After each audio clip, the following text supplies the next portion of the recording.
No offense, Detroit. I feel like this might be a bigger game. This might be the biggest game he's ever played in his career.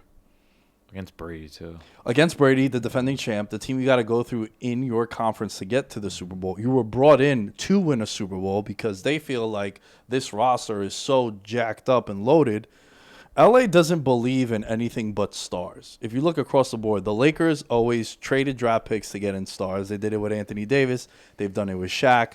They always do that. They trade Kareem when they brought Kareem, super throwback now. Like, that's their shit. They want stars. They're not going to wait for some young kid to become a star. They want to bring them in. You bring in Matthew Stafford. You have no – I think Sean McVay hasn't made a first-round pick as a Rams coach. No, last one was Goff, and that was unofficial. Yeah, but then after that, it's like, we're going to trade it for Brandon Cooks. We're going to trade it for Jalen Ramsey. We're going to trade it for this guy. That's what they do because they want to bring in stars. Matthew Stafford was brought in to be the missing link to them winning a Super Bowl. Now you got Brady, who, shit, they should just name the MVP award after Tom Brady, the Super Bowl MVP award. Dude's been in so many. I think this is the biggest game Matthew Stafford's played in his career. It's a fair take. Because of the expectations, the opponent, all things coming in. How's he gonna fare on that? When the stakes are so high, like this could easily be an NFC Championship preview. Yeah, and we've seen Brady in these spots. Mm-hmm. For Brady to be like, oh, this is just another Sunday. It's regular shit for me. But the other guy now, this ain't Detroit, bro. This is LA. This is the game of the week. How are you going to cope with that pressure? Because, Tampa Bay's going to bring it. Yeah, no Pierre-Paul. He's on the COVID list. Their first round is showing a lot of promise. Joe something. He's from Penn State. They have someone they drafted in the first round. Blanking on his name, but he's flashed. Dude, Vita Vea might be my new favorite defensive player. Bro, he is he's 350. He moves like he's 280. Like, he is a real freak of nature. And Sue looks inspired. Like, they got the big question though is in the secondary. I know Carlton Davis is banged up. Sean Murphy bunting. So, especially the way Cooper Kupp's playing, I don't think a receiver in the league has played at a higher level than Cooper Kupp right now. Like, Cooper Kupp's just getting open. Yeah. Everywhere. And I love the way McVay's moving around. Like, there was one touchdown against the Colts where they literally had him lined up as a halfback. Oh, yeah, and he came out the backfield. Yeah. Well done. And the Rams got their weapons, too. Like guys like Van Jefferson, Deshaun Jackson, they could break out. Like, and I'm telling you, that dude that they took in the second round, Atwell. Atwell, yeah. That kid's a problem, too. He was brought in as like a Deshaun Jackson 2.0. Dude is like 5'9", 5'8". He's light. 97 pounds. Like, he's small, but he's a burner too.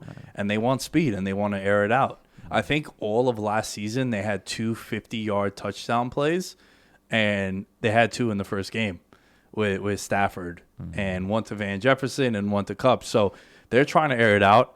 I think Stafford, he might have a monster game because the only way you can move the ball on them is throwing. You saw Dak move the ball on them. I mean, you didn't really see Matt Ryan move the ball on them. He had the 2 pick sixes to the same guy.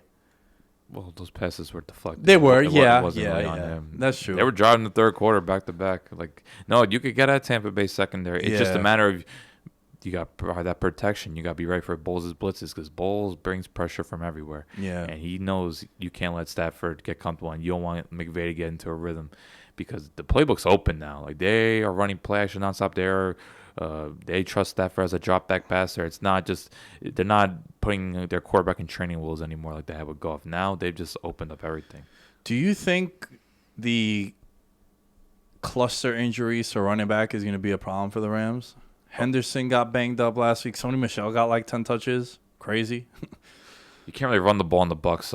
Right, so you don't think it's going to play a role in this? I do think losing Henderson. Henderson does have ability as a receiver. Like, he does break tackles. He's someone that could be used there. As we know, Sony Michel, there's no value he has no value as a pass catcher. So I just think at this point, teams kind of realize against the Bucs, like, you could try to run outside, maybe try to run some sweeps. Like, it wouldn't surprise me to see if Robert Woods got like 3 to 5 carries just to open things up. He's been pretty quiet so far this year. Yeah, he could get going. I think he could get going, yeah. Because it's just trying to run on Tampa Bay. Like, it's getting to a point where you're, like, wasting time. Yeah. Yeah, I mean, I'm really fascinated about this game. I wish they moved it to Sunday Night Football. That would have been dope. Because this game, I really think, and it was in the beginning of the year, my NFC title game. And this has a lot of home field advantage ramifications, too.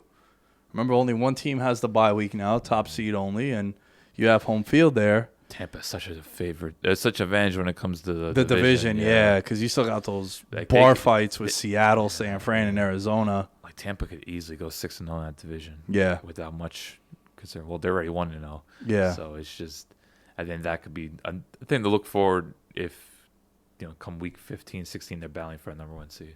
Yeah. All right. Who do you got in this? I'm going to go Tampa. I think the Rams defensively have looked a little, not suspect, but they've allowed a lot more yards than I thought. I wonder if the Brandon Staley effect is kind of, even though I love Raheem Morris, but losing Staley, then John Johnson and Troy Hill, like their secondary, they've been throwing on a little bit. I thought Wentz actually played a pretty good game, minus the bonehead turnovers. So the way Brady's playing, even without Antonio Brown, who's likely out because of COVID, I still feel like guys like Tyler Johnson, Scotty Miller could fill in. Obviously not to the level of AB, but they could do their thing. And man, Gronk's looking as spry as ever. Like Gronk's just everywhere right now. So yeah, I think Tampa has more than enough weapons. It's just a matter of I guess. I think whoever is playing with the lead too, because we're gonna see if you have to abandon a running game and become one dimensional, like the pass rush is gonna open up, particularly with Tampa. Like Tampa, if they start blitzing with David and White, there's gonna be problems because they cover up so much ground so quickly. So I'm gonna go Tampa. I'm pretty confident that. It's hard, man. It's hard. You're talking about they've won 9 straight games now. They've scored 30 in all of them. Doesn't matter where they play, Tampa Bay. Brady got them. It's like they've all adapted that Patriot way with Brady. Might even be the Brady way. Mm-hmm. Potentially no AB because of COVID also. Mm-hmm. And him and Brady have just been, perfect for each other. I want to take the Rams. I'm going to take the Rams. I think we're going to find out more about LA than we are of Tampa Bay in this spot here because we know what to expect of Tampa. But with the Rams, this is gut check time, man. If you want to be considered a Super Bowl favorite and a contender, you got to win a game like this. And you're at home. I do want to see if Aaron Donald can, show us that you're the best player in football. Because every time I see those lists that have him as the best player in football, I laugh. Well, he is. Besides Mahomes. I mean, dude, if you're like he's the most dominant player in the past 5-6 years. Yeah, I get that, but how many guys are going before him if you're starting a team? Well, it depends how you're assessing the quarterback. Obviously, quarterback's the most important position, so it's a matter of what's your philosophy before going forward with it. No, I think obviously Mahomes is the number 1 player. Don't get me wrong, but let's not discount Donald. He's taken over games. He's wrecked games. And I think it's going to be a great matchup going against Tampa's. Tampa's got a nasty O-line. Ryan Jensen, this dude, after the whistle, just watch this center, Ryan Jensen. This guy might average 2 personal foul penalties a game. He is hilarious. And Ali Marpet's a stud as well. But that's another good matchup. I'm going to go with the Rams, though. You got the Bucs, right? Yeah, I'm pretty confident about it.